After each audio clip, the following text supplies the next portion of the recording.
10 informal English phrases I've used recently from espressoenglish.net. Native English speakers use a lot of informal expressions in day-to-day life. Lately, I've been paying attention to my own conversations, and today I'll teach you 10 informal English expressions that I've used recently. Number 1. Can we just drop it? My friend and I were debating an issue we had different opinions on. The issue wasn't really that important, and I didn't want to spend the whole time talking about that topic, so I said, "Can we just drop it?" To drop a topic of conversation means to stop talking about it, so I was asking my friend if we could stop talking about that particular topic. Number 2. That's beside the point. I was discussing politics with my dad, and he mentioned something that wasn't related to the main topic, so I commented, "That's beside the point." This expression means that something is not relevant or not important to the main topic of conversation. Number 3. I just want to give you a heads up. I referred a student to another English teacher friend of mine, and I contacted the teacher and said, "I just want to give you a heads up that one of my students might get in touch with you." To give someone a heads up means to give them an alert or a warning. Number 4. That class is not for the faint of heart.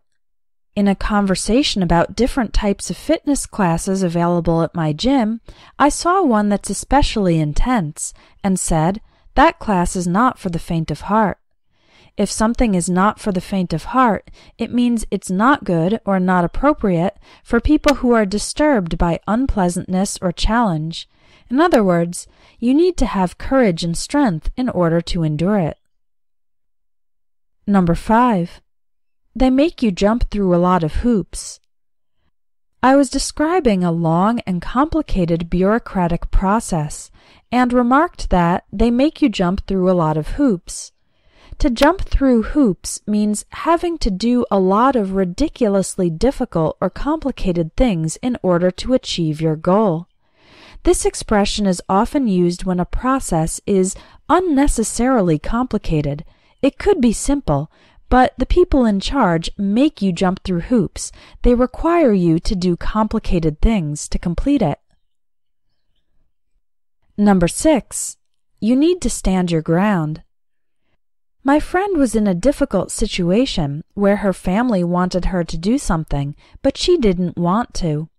Her family continued to pressure her, and she wasn't sure whether to give in just to please them. I told her, "You need to stand your ground." To stand your ground means to stay firm and strong in your beliefs and actions, and resist attempts to make you change your position. Number 7. You're in for a treat.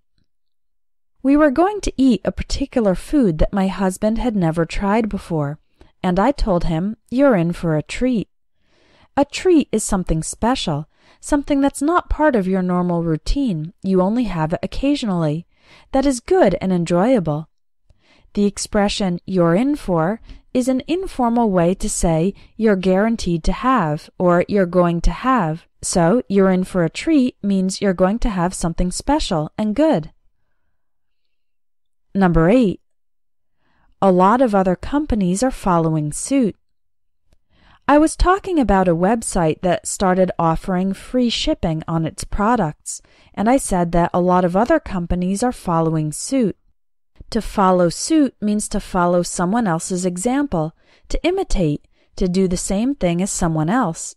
So this phrase means that one company started offering free shipping, and now many other companies are doing the same thing. Number 9. Hopefully it won't be a problem down the line.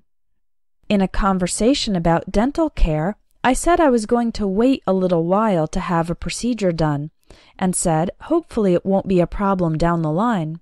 The expression "down the line" is an informal way to say "in the future." Number 10.